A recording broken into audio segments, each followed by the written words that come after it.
Yes, igitondo cyiza reka nongere mbasuhuze mbaha ikaze mwebwe mwese tubana hano kuri News Lab TV murerekane rw'amakuru n'ibiganiro bitandukanye tudahwema kugenda tubagezaho ni kubivugwa ibitangazwa ndetse n'ibikorwa ku mutekano politiki na diplomasi mu karere ka Afurika y'ibyaga bigari turebera hamwe akantu ku kandi ku kibuga cy'imirwano rwambikanye birakomeje gukomera cyane hagati y'impande zombi zihanganye munyemerere tubane kuva ku munota mbere kugira kwa nyuma mumenye uduce twose twabereye imirwano muri Kivu y'Amajyepfo inzira zerekeza Kalemi ziri gufungurwa inzira zerekeza mu ntara ya Tanganyika ziri gufungurwa hakomeje gutangazwa amakuru akomeye cyane ku mirongo y'urugamba abimaniyemo nabo batangiye gushya ubwoba turaje turebere hamwe uko situation imeze Poezero hari uruhande bivugwa ko ruyifite noneho mu buryo bwuzuye ndaje mbabwire ibyari byo 5 kuri 5 aha rero ni muri teritwari ya Fizi turanakomoza ku makuru y'ibitangazwa na M23 binyuze mu itangazo ryashyizwe hanze na Lawrence Kanyuka n'umuvugizi w'uyu mutwe mu bya politike yakomeje kubwicanyi bwa FARDC FDLR na Wazalendo ku baturage batuye mu bice bigenzurwa na M23 turaje tubikomozeho aho iri huriro ryakomojeho rinamagana uguceceka kw'amahanga muri iki kibazo gikomeje kuba ingutu turabikomozaho rero ku bijyanye n'imirwano ikomeje ko muri Kivu y'Amajyepfo twirwaneho irigamba guhanura drone 50 z'igisirikare cya Repubulika ya Demokarasi ya Kongo hari muri Kivu y'Amajyepfo turabikomozaho mu Rwanda hatashya abandi banyarwanda 336 i Rubavu batashye bava muri Repubulika ya Demokarasi ya Kongo ndabwiraho 5 kuri 5 u Rwanda rwongeye mu by'ukuri kugaragaza ukuri gukwiye kuba kwatangazwa ruvuga ko rudashyigikiye na gato ko Perezida Ndayishimiye yaba umuhuza mu bibazo bya Repubulika ya Demokarasi ya Kongo turabikomozaho muri aya makuru hanyuma rero ndabwira ko M23 igiye kurekura abasirikare 230 ba Repubulika ya Demokarasi ya Kongo ndetse na Wazalendo benshi aba nabaherereye he irabarekura ryari bitangajwe nande birakorwa gute turabibabwiraho 5 kuri 5 hanyuma ariko kandi ndabwira ko amakuru avuga ko Repubulika ya Demokarasi ya Kongo ishaka ko Amerika itoza ingabo zayo ndetse bikanifatanya mu bijyanye n'ubutasi ndabibabwiraho Perezida Donald Trump leta zunze ubumwe za Amerika akomoza ku ntambara yo muri Repubulika ya Demokarasi ya Kongo yemeje ko guhagarika iyi ntambara yabigezeho ariko avuga ko ngo byamugoye cyane kurusha intambara ya Cambodia na Thailand ndaje mbabwiraho 5 kuri 5 hanyuma ingabo z'u Rwanda n'iza Uganda ziyemeje kongerera imbaraga cyangwa se kongerera imbaraga umutekano ku mpaka hagiye gukorwa iki ni mu gihe kandi Major General Muhanguzi umwe mu basirikare bakomeye igisirikare cya Uganda yagaragaje ko Kongo itakabaye icumbikira abanzi b'u Rwanda ndaje mbabwire icyo yavuze ko Kongo yakabaye ikoraho gucumbikira abanzi b'u Rwanda ndabwira ku byaganiraho hagati ya Perezida Kagame n'intumwa za European Union umutekano w'urasirazuba w'igihugu cya Kongo wibanzweho cyane turabigarukaho hanyuma Bobby Wine yasabwe kureka imikino y'injangwe n'imbeba uyu maze iminsi ashyidika na guverinoma ya Uganda ndabwira ibye nawe muri aya makuru turambuka hakurya y'Inyanjagari mbabwire ko Uburusiya bwaburijemo igitero cy'iterabwoba cyari cyateguye ku munsi w'ingabo hanyuma rero Perezida Trump habwo ni muri Amerika ngo arifuza mu by'ukuri Uburusiya n'Ubushinwa muri Board of Peace ndababwiraho hanyuma ndabwira ko umaginga ya rwose kuba Amerika yaga bitero kuri Iran yiyambaje ibirindiro by'Ubwongereza biragoye cyane kuko Ubwongereza bwangiye Amerika gukoresha ibirindiro byabwo mu kurasa kuri Iran byavuga ko bitarenze kuri wa 6 Iran ishobora kuza kugabwaho igitero karataka na leta zunze ubumwe za Amerika ibi byose rero turaje tubive mu zini muzingo muri amakuru 5 kuri 5 nongeye kuba ikaze reka rero mbibutse ko byoroshye cyane gukomeza kwibanira natwe ni subscribe cyangwa sabone hano kuri News Lab TV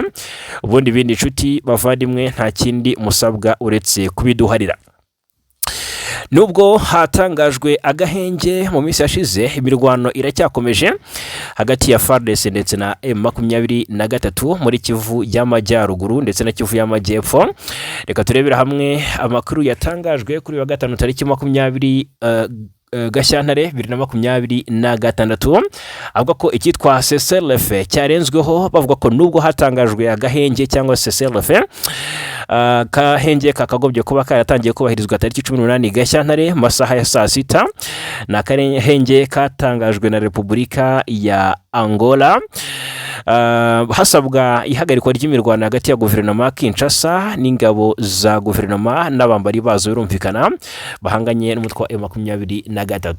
Aka gahenge rero cyangwa se ubusabe kuri aka gahenge byo byasabwe n'igihugu cya Angola tariki 11 Gashyantare nyuma y'inama yabereye i Rwanda. Iyo nama yari yitabiriwe na perezida wa Angola João Lourenço wari wanayakiriye, umuhuza Faure Esozima Nyasimbe, perezida wa Togo Felix Antoine Tshisekedi wa Repubulika ya Demokarasi ya Kongo, ndetse n'uwahoze ari perezida wa Nigeria Olusegun Obasanjo. Ariko ku rugamba imirwano ntiyahagaze. Mwumvise abari bitabiriye ahasabiwe aka gahenge nta ntumwa ya M23 irimo. Kimwe mu byakomeje kugenda bigaragazwa n'abatari bake ko bizaba imbogamizi cyangwa se ko bizaba intambamyi kwishyirwa mu bikorwa ry'ibikubiye muri aya masezerano. Indi mpamvu bivugwa neza ko bitazigera byoroha n'uburyo hari hashyizweho amasezerano y'ubwumvikane hagati y'impande zombi. Aya masezerano yariswe mpuzamahanga y'ibihugu byo mu karere k'ibiyaga bigari CIRGL, aho leta ya Kinshasa n'umutwe wa politiki na gisirikare AFC/M23 bari bashyize umukono ku masezerano yaragamije kugaragaza uburyo bwo gushyira mu bikorwa uburyo bwo gukurikirana no kugenzura ibahirizwa ry'agahenge muri Burasirazuba bwa Kongo, ari nacyo CIRGL yari kuba igamije.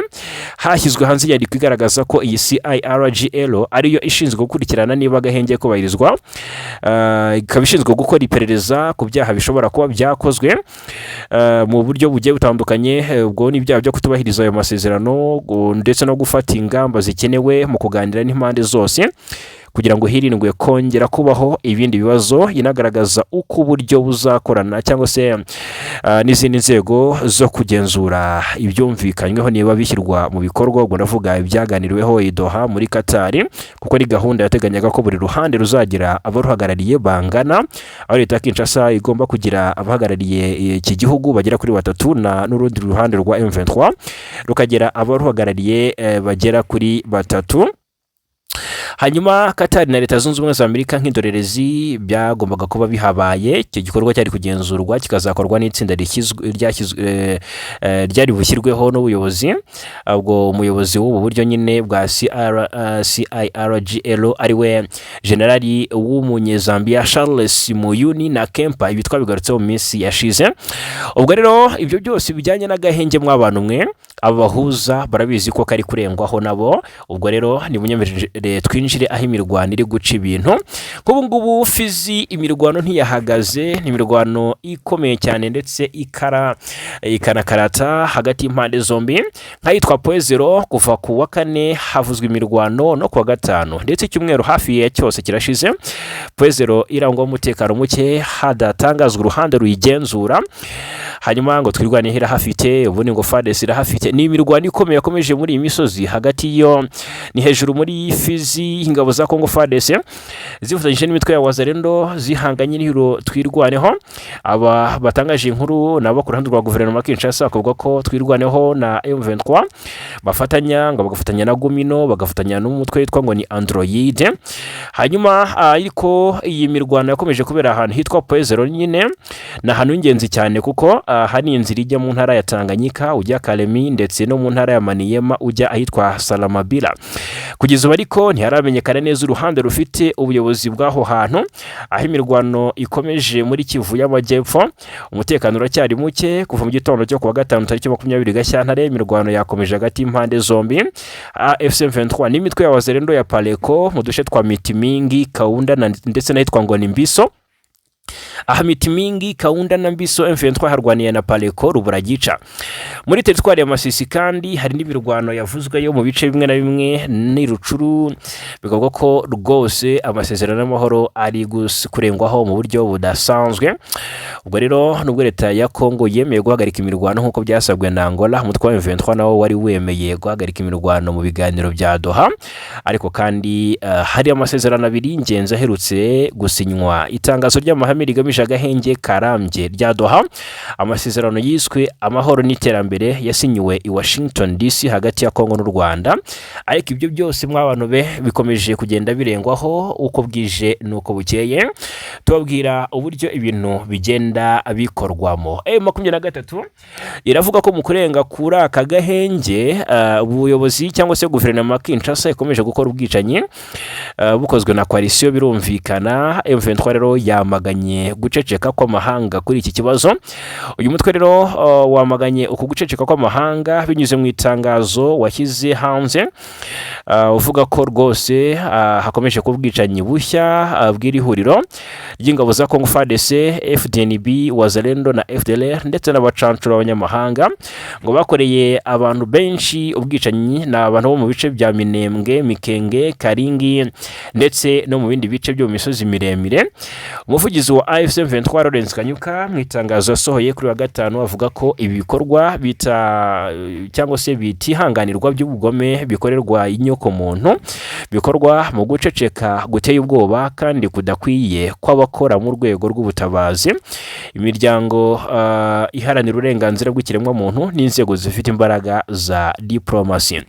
Yagaragaje ko ibi bikorwa byibasira cyane cyane abagore, abana n'abari mu zabukuru, bigakorwa bigamije kurimbura benshi, ariko ko umuryango mpuzamahanga ukomeza guceceka kandi bigaragaza neza ko birenga ku itegeko mpuzamahanga ry'ubutabazi. Ni AFC M23 yagaragarije umuryango mpuzamahanga ko mu buryo bweruye leta ya Kinshasa ikomeje kurenga ku masezerano y'agahenge yasinyiwe i Doha muri Qatar no ku yindi myanzuro y'amahoro yafatiwe i Washington muri Leta Zunze Ubumwe za Amerika. Iri huriro ryagaragaje ko imyitwarire gashozantambara ya leta ya Kongo ishobora gusubiza inyuma intambwe zatewe zitezweho gufasha igihugu kubona amahoro arambye muri rusange.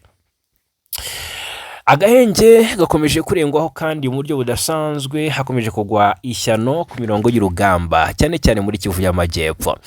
Umutwe twirwaneho uravuga ko ufatanyije na AFC M23 kuri wa gatanu tariki 20 Gashyantare ngo barashe drone zirenga 30 z'ihuriro ry'ingabo za leta ya Repubulika ya Demokarasi ya Kongo. Drone 30 mu byumve neza.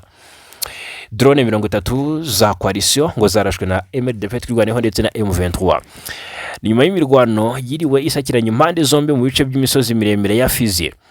Amakuru avuga ko kuri wa gatanu imirwano ikomeye cyane yabereye mu duce twa Muriza, Gakenke ndetse na Karongi ndetse n'ahandi hatandukanye, nyuma y'ibitero by'ingabo zirimo iza FARDC, Abarundi, FDLR, Wazalendo ndetse n'abacancuro. Hanyuma umuvugizi wa M23 ndetse na twirwaneho yitwa Lawrence Kanyuka yatangaje ko kuva mu masaha y'igitondo ingabo zirwana ku ruhande rwa leta ziriwe zigaba ibitero bya za drone ndetse n'ibyo ku butaka, bica igikuba ndetse binateza urupfu rw'abaturage b'abasivile bo muri komine ya Minembwe no mu nkengero zaho. Ni mu gihe kandi AFC M23 ishinja ihuriro ry'ingabo za leta kurenga ku gahenge. FARDC mu itangazo asohoye nayo yashinje AFC M23 nabo yita ingabo z'u Rwanda kugaba ibitero ku birindiro byayo biri muri Kivu y'Amajyaruguru n'iy'Amajyepfo ndetse bakica agahenge kifujwe na Leta Zunze Ubumwe, kifujwe na leta ya Rwanda, ya leta ya Angola yobowe na Perezida Joao Lourenço Angola. FARDC ikavuga ko ibirindiro byayo byo muri Kivu y'Amajyepfo ngo byatewe ari iby'ahitwa Mikenke ndetse na Kalongwe, ni mu misozi miremire ya Uvira ndetse na Fizi, by'umwihariko mu duce twa Kahungwe, Kanga ndetse na Rugeje. Ni mu gihe bigoye kugenzura buri ruhande ibirego rushinja ibindi Urundi. Hanyuma twirwaneho biciye muri Colonel Rugabo Fidel uri mu basirikare bakomeye bayoboye ingabo zayo ziri ku rugamba, iremeza ko bashoboye guhanura drone zirenga 30 za FARDC n'abayifasha ku rugamba. Yabwiye chaîne ya YouTube yitwa Imurenge TV ati nubwo Tshisekedi akomeje kohereza za drone, abasirikare bacu ntibabuze kubakubita za Muriza, hano twakubise ntibabuze kubakubita za Gakenke, ati ntibabuze kubakubita za Karongi, ati ubu ngubu rwose ingabo zacu zirakomeza kugana, zikomeje kugana imbere zirasa, ati ntibabuze kubakubitira za Rwitsa nkuku n'ahandi hose bahageze. Hanyuma yakomeje agira ati Tshisekedi arohereza drone zikarasa mu baturage zigatwika imirima, ariko kugeza izi saha drone zararashwe. N'uyu munsi twarashe izirenga 30, ariko iziriwe zihaguruka zirenga 50. Rugabo yemeje ko muri rusange drone bamaze guhanura zirenga 300 mu zibarirwa muri 700. Ahamya ko Tshisekedi yohereje mu Minembwe na n'ubu rugamba ruracyakomeje hano muri Kivu y'Amajyepfo. Fizi naho ahitwa Remera imirwano imaze iminsi ica ibintu hagati y'impande zihanganye M23 ndetse na coalition. Hanyuma rero ikindi nababwira, u Rwanda ntirushaka na gato ko Perezida Ndayishimiye yaba umuhuza mu bibazo bya Repubulika ya Demokarasi ya Kongo. Perezida Ndayishimiye ntihebukeye gatatu ahawe inshingano zo ku muyobozi wa African Union. Guverinoma y'u Rwanda yagaragaje ko idashyigikiye ko Perezida Evariste Ndayishimiye w'u Burundi uherutse guhabwa inshingano yo kuyobora umuryango wa Afurika yunze ubumwe yaba umuyobozi akaba umuhuza mu bibazo byo muri Repubulika ya Demokarasi ya Kongo kubera uruhare igihugu cye gifite mu ntambara iri kubera mu burasirazuba bw'iki gihugu. Byatangajwe na Minisitiri w'Ububanyi n'Amahanga Ambassadeur Olivier Nduhungirehe mu kiganiro we na komiseri muri Komisiyo y'Umuryango w'Ubumwe bw'Uburayi EU ushinzwe uburinganire kwitegura ndetse no guhangana n'ibibazo Hajar Habib bahaye itangazamakuru kuri wa kane. Mu cyumweru gishize nibwo Ndayishimiye yahawe inshingano zo kuyobora umuryango wa Afurika yunze ubumwe nyuma yo gusimbura kuri izo nshingano Perezida Lourenço wa Angola. Mu bibazo bireba Ndayishimiye nk'umuyobozi mushya wa African Union birimo icy'intambara yo mu burasirazuba bwa Kongo, ingabo z'iki gihugu zikomeje kurwanamo n'inyeshyamba z'umutwe wa M23 n'intambara inarimo ingabo z'u Burundi bwohereje muri Kongo Kinshasa ingabo zirenga 20,000.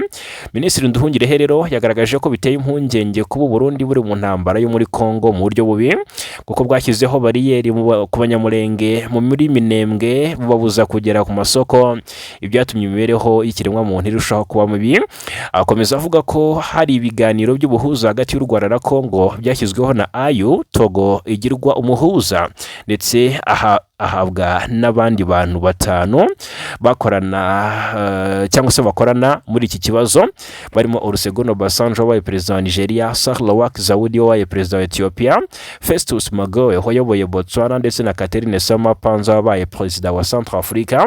Avuga ko aba bombi rero abo bose ari bo bakwiye gukomeza inshingano zabo zose cyane cyane mu bijyanye n'ishyirwa mu bikorwa ry'amasezerano ya Washington DC u Rwanda na Kongo byashyizeho umukono, aho kuba u Burundi bwandayishimiye muri iki gihe buyoboye Afurika yunze ubumwe. Ati birakomeye kuba u Burundi nubwo bwagiye ku buyobozi bw'umuryango wa Afurika yunze ubumwe bwagira uruhare mu buhuza. Dufite ubuhuza bugirwamo uruhare na Togo bwashyizweho na Afurika yunze ubumwe bihabwa abantu 5 bafasha mu biganiro.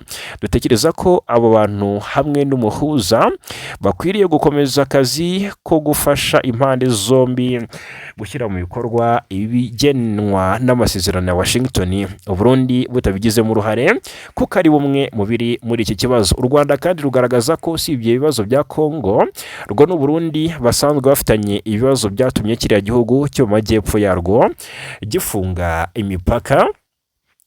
No Burundi bukomeje kwenyegeza intambara ikomeje kubica bigacika mu burasirazuba bw'igihugu cya Repubulika Iharanira Demokarasi ya Kongo. Hari n'amakuru avuga ko hari umugaba mukuru w'ingabo za Kongo FARDC ari muri mission ikomeye cyane ngo yibanga kwa Perezida Ndayishimiye. Uyu Lieutenant General Jules Mwilambwe uyu Jules Banza Mwilambwe niwe mugaba mukuru w'ingabo za Kongo. Ku munsi wo kwa kane abivuga ko ngo yakiriwe Bujumbura na General Prime Niyongabo ndetse na Perezida Evariste Ndayishimiye. Amakuru y'uru ruzinduko rw'uyu musirikare mu Bujumbura hariye Burundi yatangajwe bwa mbere n'umunyamakuru Pero Ruwala uyazwiho gutangaza amakuru y'ibanga y'imbere mu butegetsi bwa Kongo Kinshasa. Ubwo rero amakuru akavuga ko uyu Lieutenant General Jules Banza Mwilambwe yajyanwe i Burundi no gutegura ibitero karautaka ihuriro ry'ingabo zirwana ku ruhande rwa leta ya Kongo ririmo n'ingabo z'u Burundi zigomba kugaba mu bice bitandukanye by'intara Kivu y'Amajyepfo by'umwihariko mu kibaya cya Rusizi. Ubwo rero amakuru akavuga ko Kinshasa iteganya kugaba ibitero bikomeye muri kiriya kibaya bikaba mu mugambi wa Perezida Tshisekedi wo kwisubiza ibice bitandukanye leta ye yambuwe n'umutwe wa M23 by'umwihariko umujyi wa Bukavu buriya ngo uramurya cyane arawushaka. Hanyuma uyu mujyi rero ukaba umaze umwaka urenga ugenzurwa n'abarwanyi ba M23. Ni umugambi byitezwe ko ugomba kunogerezwa hagati ya Lieutenant General Jules Banza Mwirabwe na bagenzi be bo mu ngabo z'u Burundi, by'umwihariko umugaba mukuru wazo General Prime Niyongabo muri rusange. Hanyuma nk'uko ubwo ni ibyo ngibyo twavuga, reka dukomeze turebera hamwe n'andi makuru agezweho. Ku mupaka wa Rubavu ku munsi we kuwa kane tariki 19 Gashyantare ku mupaka munini wa La Corniche, u Rwanda rwakiriye abanyarwanda 336 batashye bava muri Repubulika ya Demokarasi ya Kongo, aho bakiriwe n'umuyobozi w'akarere Prosper Murindwa mbere yo kujyanwa mu kigo cy'agateganyo cya Nyarushishi ahari mu karere ka Rusizi ni mu ntara y'Uburengerazuba. Abandi banyarwanda benshi baherukaga kwakirwa ku itariki ya 10 Gashyantare ku mupaka munini wa La Corniche ni mu karere ka Rubavu, aho u Rwanda rwakiriye abanyarwanda 161 batashye baturutse muri Repubulika ya Demokarasi ya Kongo. Bakiriwe nk'uko bisanzwe n'umuyobozi w'akarere ka Rubavu Murindwa Prosper, nyuma bajyanwa mu kigo cy'agateganyo cya Kijote. Umuyobozi w'akarere yabahaye ikaze bizeza ko umuturage ari ku isonga, yanashimangiye ko serivisi zegerejwe abaturage zizabageraho uko bikwiye, ndetse abakangurira kwinjira mu muryango nyarwanda no kwitabira gahunda za leta zirimo inteko, umugoroba w'imiryango, umuganda ndetse n'izindi gahunda za leta. Hanyuma mu yandi makuru, Repubulika Iharanira Demokarasi ya Kongo, ubutegetsi bwa Repubulika ya Demokarasi ya Kongo biravugwa ko ngo bushaka ko Leta Zunze Ubumwe za Amerika zijya zitoza ingabo zabwo ngo zikaziha ibikoresho bya gisirikare kandi bikifatanya mu rwego rw'ubutasi. Leta ya Kongo yifuza ibi nk'ingurane y'amabuye y'agaciro yemereye abashoramari b'Abanyamerika kugira ngo bayacukure bayatunganye hashingiwe ku masezerano y'ubufatanye ibihugu byombi byagiranye tariki ya 4 Ukuboza 2025. Ibiro ntaramakuru Reuters biherutse gutangaza ko tariki 5 Gashyantare 2026 Leta ya Repubulika Iharanira Demokarasi ya Kongo yahaye Amerika urutonde rw'ibirombe by'amabuye y'agaciro yihariye Abanyamerika bashaka kugira ngo rusuzumwe.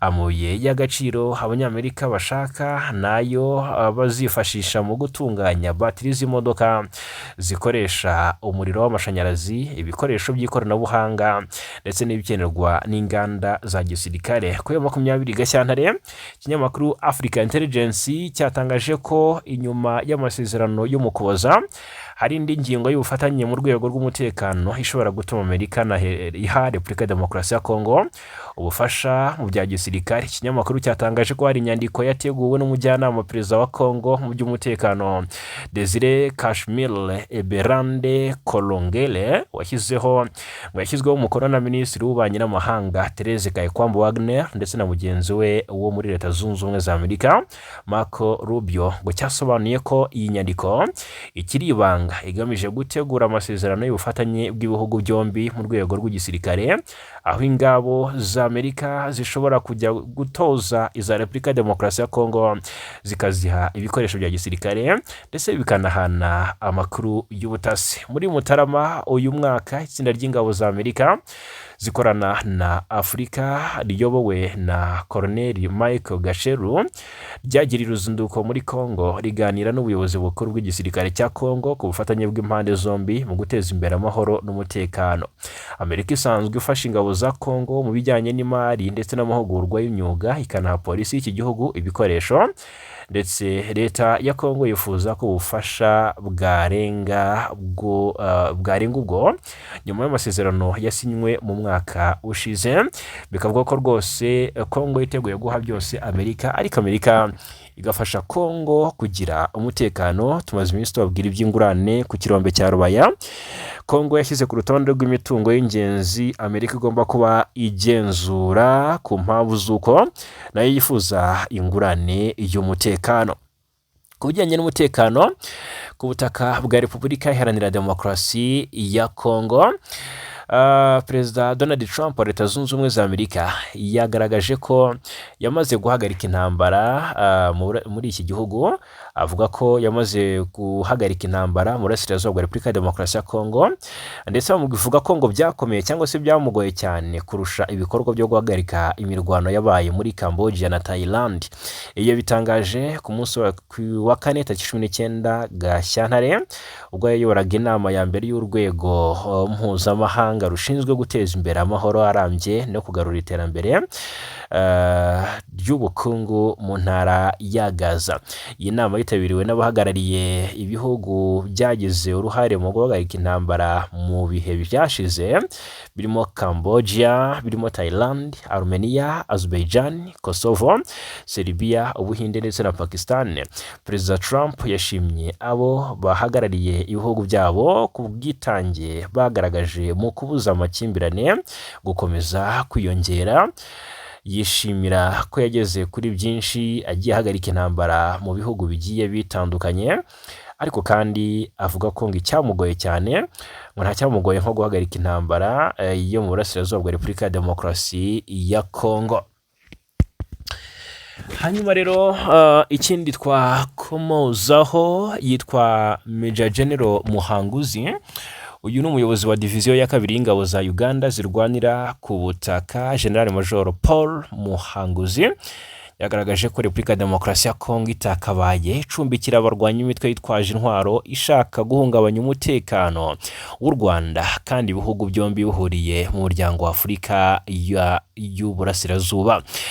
Muhanguzi wari uyoboye itsinda ry'abasirikare ba Uganda bari mu ruzinduko mu Rwanda yatangiye ubutumwa mu kigo cya Komisiyo y'igihugu gishinzwe gusezerera no gusubiza mu buzima busanzwe abahoze ari abasirikare PPRD, ni PPRC cyangwa se ni PDRC cyangwa se PDRC giherereye i Mutobo mu karere ka Musanze ku itariki 19 Gashyantare. Urugendo rw'abasirikare ba Uganda i Mutobo rwari rugamije kumenya no gusobanukirwa gahunda n'ibikorwa bifasha gusubiza mu buzima busanzwe abahoze mu mitwe yitwaje intwari irimo FDLR n'abo mu miryango yabo baturutse muri Repubulika ya Demokarasi ya Kongo. Ati Kongo nayo yasabye kujya muri Afurika y'Uburasirazuba. Nyuma yo kwinjiramo ntabwo dukwiye kugira ubugizi bwa nabi muri Kongo. Ati ntabwo dukwiye kugira abagizi ba nabi muri Kongo. Ntabwo u Rwanda rwagira umwanzi avuye Uganda, nta mwanzi wa Uganda wava mu Rwanda.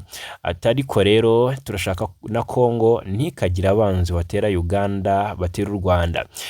General Major Muhanguzi yashimye abarwanyi ba FDLR bafashe icyemezo cyo gutaha mu Rwanda, agaragaza ko abenshi muri bo bagifite imbaraga zo kwifatanya n'abandi banyarwanda kubaka igihugu. Ati igihugu ntabwo cyubakwa n'umuntu umwe, cyubakwa n'abantu bose. Nanjye rero nkaba nshima Perezida Kagame kubashoboye kuyobora u Rwanda. Namwe rero mukaba mugeze igihe mukamenya ukuri mugasubira mu rugo. Mu Kwakira 2025 PDRC yagaragaje ko kuva muri 2001 yasubije mu buzima busanzwe abantu 12,602 bahuze mu mitwe yitwaje intwaro, ariko kandi ubuhamya bugaragaza ko hari benshi bakiri mu mashyamba ya Kongo, cyane cyane abo muri FDLR. Hanyuma ingabo za Uganda n'iz'u Rwanda. Ingabo z'u Rwanda ni RDF, Rwanda Defense Force. Ingabo za Uganda ni UPDF, Ugandan People Defense Force. Zashoje inama ya karindwi y'abayobozi b'ingabo zikorera ku mipaka ihuza ibihugu byombi, biyemeje kongerera imbaraga umutekano wo ku mupaka no guteza imbere ituze mu karere.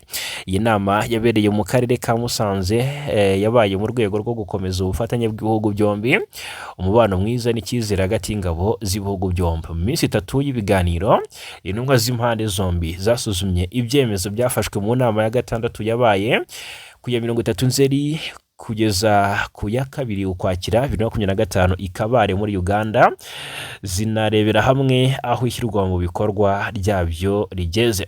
Ibiganiro byibanze ku ngamba zo gucunga umutekano ku mupaka no gukemura ibibazo birimo kwambuka umupaka mu buryo bunyuranyije n'amategeko, icuruzwa ry'abantu, ubucuruzi butemewe, ubujura bw'amatungo, kwinjiza no gusohora inzoga zitemewe, uburiganya ndetse no kwiyitirira abandi n'ibindi. Impande zombi zashimangiye ko ubufatanye bukomeye bukomeza kubaho binyuze mu biganiro bihoraho no mu bikorwa bihuriweho bigamije kongerera imbaraga umutekano ku mupaka no guteza imbere ituze mu karere. Abitabiriye inama kandi bagaragaje akamaro ko kwagura ibikorwa by'izi nama hagashyirwamo uruhare rw'abaturage binyuze muri gahunda z'imikoranire y'ingabo n'abaturage, ikizwi nka CIMIC, gahunda zo kurengera ibidukikije ndetse n'imyitozo ihuriweho y'ingabo.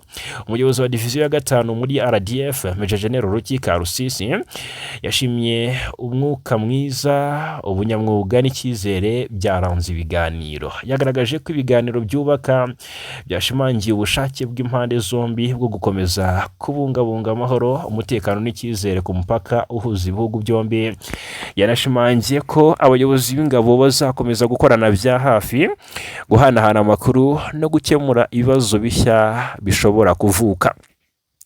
Ku rundi ruhande rwa UPDF, umuyobozi wa diviziyo ya 2 y'ingabo zirwanira ku butaka Major General Paul Muhanguzi yavuze ko biyemeje gushyira mu bikorwa ibyemezo byafatiwe muri iyo nama no gukomeza gukemura ibibazo bishya bivuka ku mupaka. Yashimiye kandi ubuyobozi bw'ibihugu byombi ku buyobozi n'ubufatanye bukomeza gushimangira ubufatanye hagati y'impande zombi. Aha rero niho yanakomoreje kukuba mu by'ukuri yatanze n'ubukangurambaga agaragaza ko mu by'ukuri bidakwiye ko hagira utera u Rwanda aturutse mu gihugu cya Repubulika Iharanira Demokarasi ya Kongo. Niho Muhanguzi rero yagaragaje ko Kongo itakabaye icumbikira abanzi b'u Rwanda. Hanyuma rero nubwo hatagaragajwe imyanzuro ariko habayeho ibiganiro ku mutekano wo ku butaka bw'urasirazuba bw'igihugu cya Kongo, ni nyuma y'uko Perezida Kagame yari yakiriye komiseri muri komisiyo y'umuryango w'ubumwe bw'Uburayi EU ushinzwe uburinganire, kwitegura no guhangana n'ibibazo Haja Labib. Umukuru w'igihugu yakiriye Haja Labib ku ya 19 Gashyantare ari kumwe n'intumwa yihariye ya EU mu karere k'ibiyaga bigari Johanne Bogstam.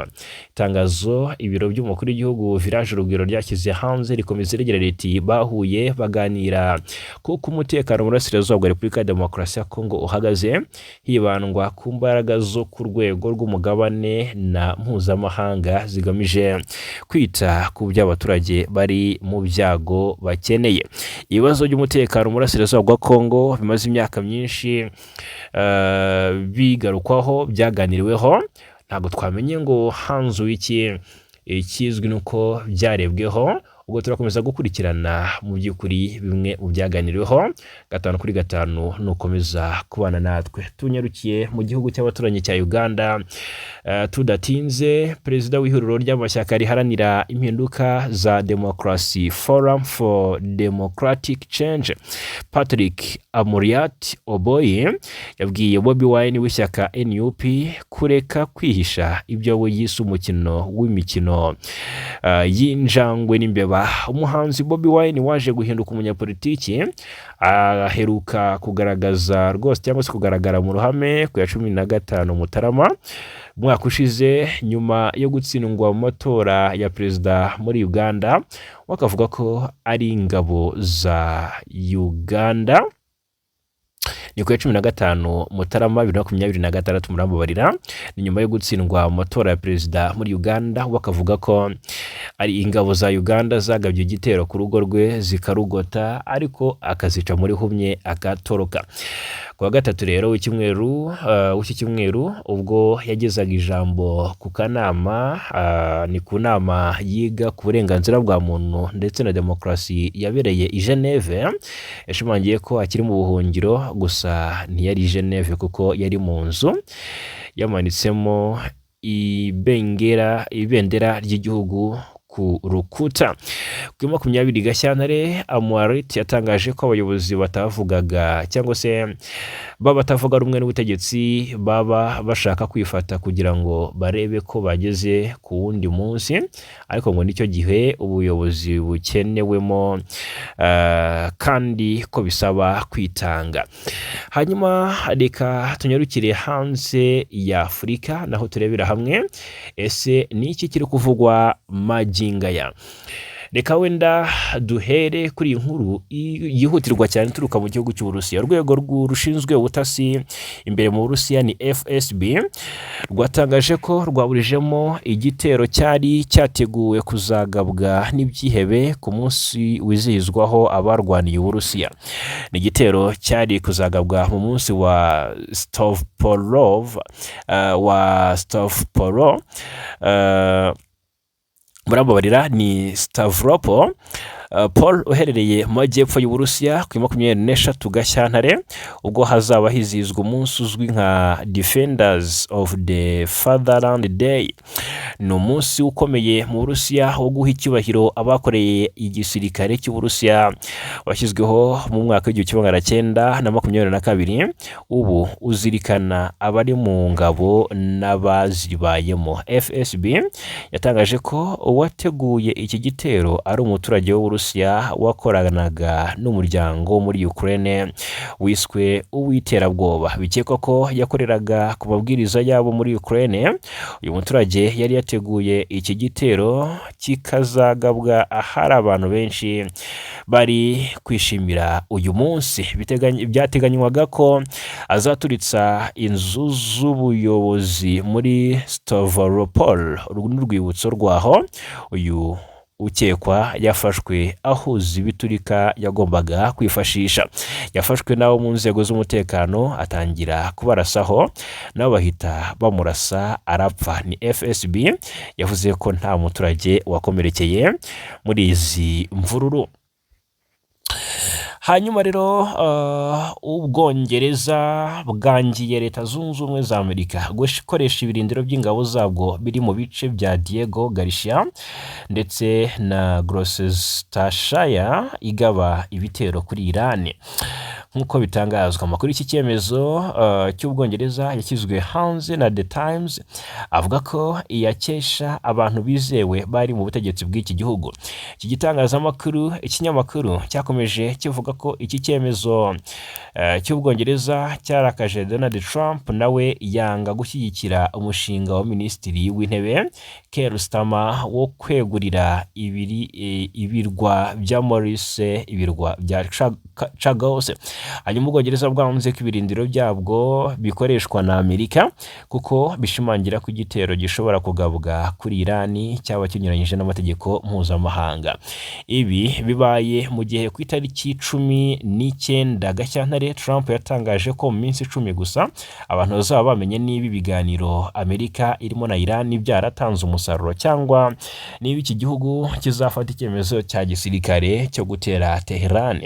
Nubwo Ubwongereza butakorana na Amerika mu gihe iki gitero cyagabwa, bwamaze kohereza indege z'intambara zo mu bwoko bwa F-35 muri Chypre ndetse n'izindi enye zo mu bwoko bwa Typhoon muri Katari mu rwego rwo kwicungira umutekano igihe iki gitero cyabaho. Tugana ku musozo, iyi ni ingingo tugiye gusorezaho aya makuru.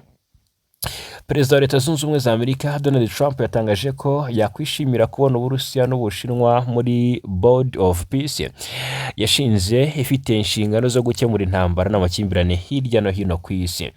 Ibihugu bigize uru rwego byemerewe kuba abanyamuryango mu gihe cy'imyaka 3 gusa, keretse igihe byishyura miliyari 1 y'amadolari y'Amerika yo gutegura inkunga.